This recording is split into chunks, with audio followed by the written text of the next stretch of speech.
Hi,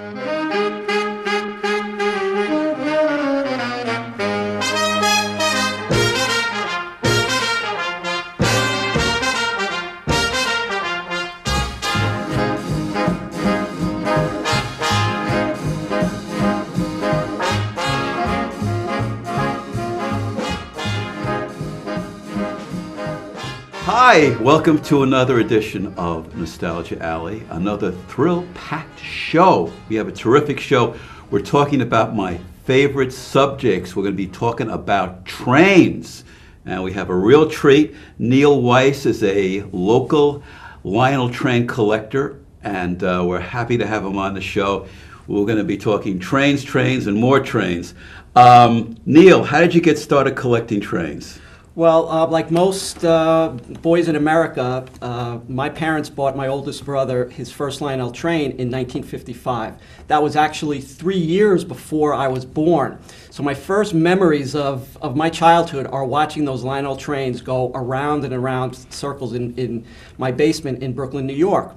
As years go by, the trains disappear, everyone grows up, goes on to life, and then when my son in Maplewood turned 8 years old, my wife said, "Didn't you used to have Lionel trains?" So that got the spark to not only acquire a new Lionel train, but to feel a nostalgia of wanting to acquire the original trains that I had from the 1950s. So I proceeded to attend train shows and collected all of the trains that my family had in those years. And I'm happy to say they're very nicely displayed in my basement here in Maplewood, and it brings an amazing amount of joy every time I walk into that room. You know, it's nice when you're an adult, you can get the trains you always wanted to have, right? Of course. Those wish trains. Exactly. I wish I had the Hudson. I wish I had the Flying Yankee. Exactly. As adults now, we're allowed to have some spare money that can allow us to buy trains.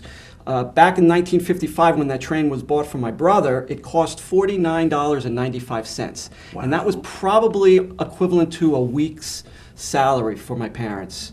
So it shows you the investment that they made. They loved you, right? 49 bucks. That's the ultimate expression of love, I'll tell you. Now, is your son into trains? He's into it in a different aspect. He appreciates it, but what he doesn't feel is the nostalgia factor. He can't go up to the train and literally breathe in the ozone gas that was produced 50 years ago when the train was running. So he doesn't have the nostalgia, but he appreciates, first of all, my passion for it, and he appreciates his own nostalgia as he goes through life. So, of course, his nostalgia will be different than trains from the 1950s. Now, do you think the train collecting is picking up more than it did years ago, or is it sort of a dying thing? Is it it's baby boomers only, or? Right, it's primarily baby boomers only, and some younger people, as the newer trains are more computerized. And I just found out people like to control their trains with their iPads and their iPhones. It keeps some of the younger people. Where's the nostalgia? Where's the nostalgia? But as baby boomers age, the average age of the train collectors is getting older. But the main toy train collecting association, the TCA's membership, is down slightly, still up at around 30,000 collectors over the years. So it's still a very strong hobby. My wife, God bless her, knows my passion of trains, and she got me a computerized train. The train actually talks. Inside the cab, the engineer says, "Take out the garbage, Mike." I don't. But well, what's interesting about those computerized trains, the train that I'm sitting next to here. Yeah, hold this. Tell me a little bit about that. So this train was the same train that was bought for my brother in 1955, and it's mechanically sound, and it's still able to run on my layout. If the trains today, with all of their electronics, no one really knows 60 years from now whether they'll still be able to run. This is purely electromechanical, and it really taught me about electricity, mechanical design, carpentry, and today in my career, I'm a computer geek. Is that because of the trains you're a computer? It started me off on fascinated with how things work with electromechanical devices. And this one I love. This is a big, right. That's a big train. This is known as the Train Master, and it is, if you feel the weight of this. Oh my God. You feel the weight. That's a train. Right. That's a train. This was the train that I was never able to acquire growing up. We used to look at it in the catalog every year, but it was astronomically priced for a family of 4 boys and parents living in Brooklyn. So I acquired this at a train show about 5 years ago, and it satisfied that need and want that I had for many, many years. And the name, if you could see the name on the train, it says Lackawanna. That refers to the Lackawanna Railroad, which actually was the predecessor to New Jersey Transit's trains running through here. So those are the old Erie Lackawanna. Yes, it was known as tracks, Erie Lackawanna. You still see names of it in Hoboken Terminal. You'll see references to Lackawanna Avenue in Millburn and things, and it's the reference to the same railroad. Now, actually, Lionel train started off in a very interesting way with a gondola car. Tell us about how it started. Well, it started with the founder his middle name was Lionel, Joshua Lionel Cowen, Cowen.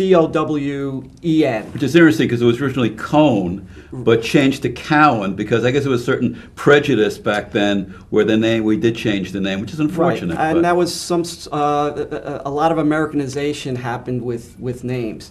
So he developed a device that was an electromechanical train that was designed to be put into stores as a display, to take a jewelry store and place the jewelry in it and have the display move the jewelry around the store window. But as we all know, what happened was people were more interested in that train running around the store window than the actual merchandise. So the spark hit him, why don't I just manufacture trains and sell them as toys for children? And he started manufacturing in 1900. Amazing, right? That was the first. And it was standard gauge. Not O gauge, but standard, which is a bigger gauge. Right. It was a much larger gauge. In the homes of Victorian and Georgian families, they had huge rooms, sort of what we have. Picture our living rooms in Maplewood. They're very large, and the trains were much larger. And that lasted through about the 1920s or so. And then Lionel Trains decided they need a smaller gauge, so they came out with this gauge called O gauge, because they realized that families were moving into smaller homes, apartments in New York City, so they needed that smaller gauge. Although the standard gauge still exists, and it has its own following, but usually collectors choose one versus the other. They won't collect both. There are a lot of wonderful reproductions of both the standard and the O gauge. Yes. Remarkable, I mean, Yes. in the way they look. There's a company known as Mike's Train House have actually acquired the rights to use the name the Lionel Electric Train Company, and they reproduce the standard gauge trains of the 1920s, and they could be purchased 2 ways, either with or without electronics for sound. So you could either buy it in the standard electromechanical version, or buy it with the latest electronics. And it is doing fairly well as a business. I always thought it was cheating with the modern electronics. You know, I like the old type motor and the way they ran back then. It had that sound. And it had the sound that it had the ozone. I love the ozone. Electromechanical, literally, the odor and smell of the train can bring you back 50 or 60 It's kind of years. the early putt. We used to do the ozone rather than the putt. So not quite sure how healthy ozone is or was for you, but if you ever, the ozone smell, for those people that don't know, if you're ever in an elevator that has old motors in a pre-war apartment building in Manhattan, get in the elevator and breathe in when the elevator is running, and that's the ozone, the electric motor smell. And of course, we had it all the time in the New York City subways. Because you're smelling history. Exactly. You are actually, the smell is, crazy as it sounds, it's a smell of history. Exactly. And then they also, Lionel, people don't realize this, experimented with double O gauge, which is interesting. Tell us a little bit about what they were the first, Lionel was the first to produce trains at a smaller gauge that were the first model railroaders, where their goal was not to just have toys running around a Christmas tree, but to actually recreate the world around them. And that required smaller trains so everything could be in perfect scale, as it's called. And they were the first ones to do that in the 1930s. And then it launched the model railroad craze, which actually at some point exceeded the Lionel toy train craze in the 1950s. And the double O had a Hudson, which was gorgeous, a model Hudson, right. which was it was phenomenal. It was modeled after the O gauge Hudson from Lionel, which was probably the first mass-produced scale locomotive. That is the #1 prize Lionel locomotive in collectors. And I personally seen it at train shows with price tags of $10,000. Wow. And at some point, money does change hands. I know. Now, when it came out, it was extremely expensive when the Hudson came out. 1938, I believe it came out, and it cost about $100. It's about 3 or 4 weeks of salary back Exactly. then. That's a lot of money. That's you could get a real Hudson almost for that price. Now, Lionel, during the Depression, had a lot of hard times. People couldn't afford the trains. Couldn't buy toys. It was Buy rough. toys, right? You wanted to put food on the table, not a toy. But actually, a mouse saved Lionel. Tell us about that. So Joshua Cowan had the idea of coming out with a very inexpensive train, something that even a Depression-era child could get for Christmas. And he thought of matching up with Disney. So he created a very small Mickey Mouse hand car that depicted Mickey and Donald Duck, I believe, going around as in a hand cart going around this track. And people claim that saved the company because the sale of that one item was enough to carry them through those very lean years of the Depression. So Lionel wasn't the Mickey Mouse Company anymore, but it actually was a Mickey Mouse Company. Actually, it was, and the mouse saved Lionel. It's a little-known story, yes. That's incredible. Well, what we're going to do is we're going to talk about, we're going to take a little public service announcement. We're not going to be selling Lionel trains, but we're going to be doing a public service announcement. We'll be back, and we're going to talk about some of the wonderful accessories that you could get that never worked well, but they look great on paper. So don't touch that dial. We'll be right back after this public service announcement.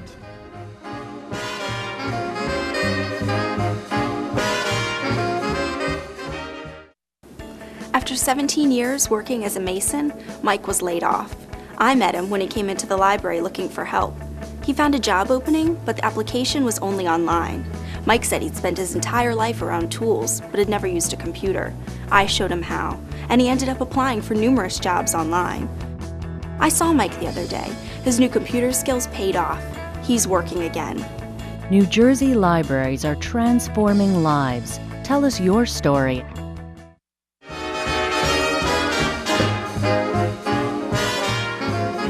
Hey, welcome back to Nostalgia Alley, the big color cast here.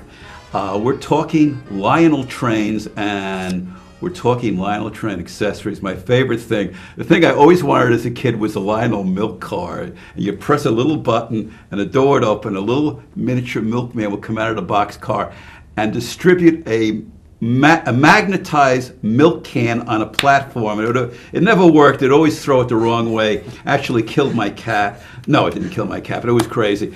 Neal, tell us about all of one of the things that they had for the kids. So once a family bought the train for their child, mostly boys, there was an attempt actually to create a train for girls, but it was a marketing failure. The pink train. The girls' train. It's actually train. Very highly collectible today because so few were made. But Lionel, the company, decided that they needed to sell additional product. So they would sell additional track, additional switches, and the idea came up to sell accessories that would do things like move coal, lumber, ice, the things that most people don't even know what they are today because they're behind the scenes. So all of these accessories were developed to increase the revenue Lionel would get from the average train person. 60 years later, they're prized possessions because of their ability to allow a child to control his world. In other words, you needed to press the button yourself, and pressing that button activated an accessory to do something, and you were in complete control of your world. Pretty exciting, right? Yes. We could do that now, I right? know. Who needs a layout?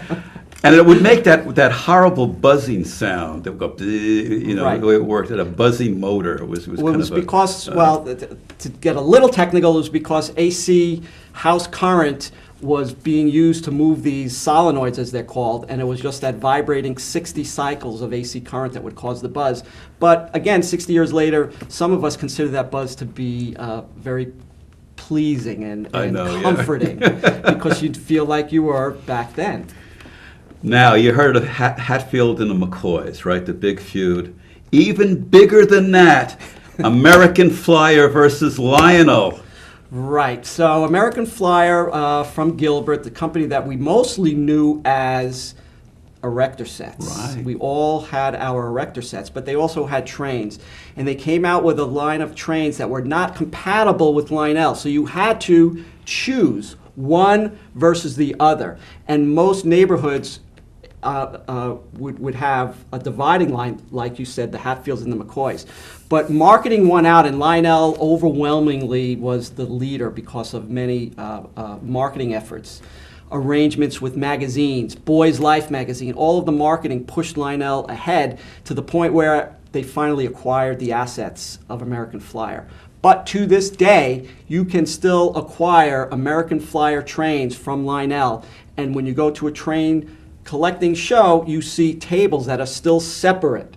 There's the table selling Lionel trains, and then there's a table selling American Flyer. Never twain shall meet. My, as it's called in Brooklyn, it was called the block I lived on. We were exclusively Lionel. There was not one American Flyer boy. You wouldn't let any American Flyer people on the block, right? No. Banishment, Right. banishment. And then, of course, American Flyer had 2 rails and Lionel had 3 rails. Exactly. And that was also the well, big that thing. was actually a disadvantage to American Flyer because having that third rail, which by the way is prototypical since subways, as we know, run off of third rails, and there's even a subway in London that has a third rail going down the middle of the track like it is on Lionel track. It's pretty amazing. But the third rail allowed all of the accessories to work easier than 2-rail track. So it gave Lionel an advantage to be able to come out with automated accessories that had better features. If you're a Lionel guy and you had an American Flyer guy, you throw him on the center track, up the voltage, and your competition was gone. True, but the voltage is a safe 20 volts AC. It 20 didn't volts really AC. do that much to you. Now, the big thing, and it's changed so much with computerized trains and everything. There's something called control command. Command control. Command control.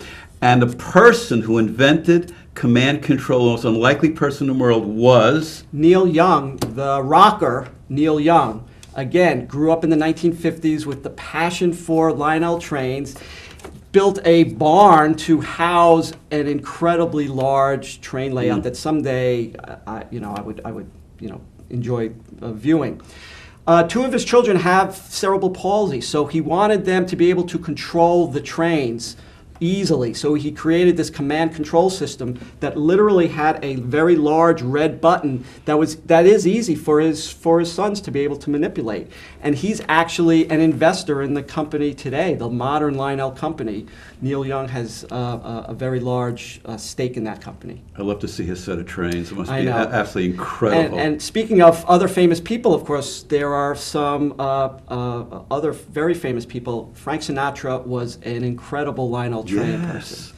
Joe DiMaggio was a huge Lionel. He had that train show on collector. television, yes, right? the with the trains? model builder Lionel shows for the 1950s for the children. Mandy Patinkin, Right. Broadway and television star, even had a Lionel train on one of his episodes of the hospital show. The name is I remember that. And The Sopranos had a layout, right, didn't the they? in The famous Sopranos? layout, famous scene in The Sopranos where Bobby Bacala is, as they say, I love the whacked. name, Bobby Bacala. Bobby Bacala You is better like my whacked. layout, or else. He was whacked while purchasing a train, and it was literally filmed in the train store called Train World on Long Island.